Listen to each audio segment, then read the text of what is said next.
নমস্কার।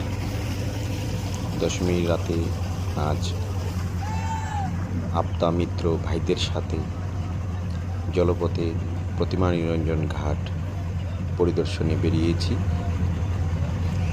যাতে কোনো ধরনের প্রতিমা নিরঞ্জন করতে গিয়ে কোনো অসুবিধার সৃষ্টি না হয় এবং যারা প্রতিমা নিরঞ্জন করতে আসছেন মায়ের সাথে কোনো ধরনের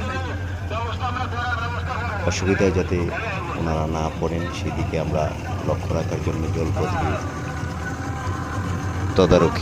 তদারকির আয়োজন করেছি এবং আমি নিজে থেকে তাদের সাথে তদারকি চালিয়ে যাচ্ছি।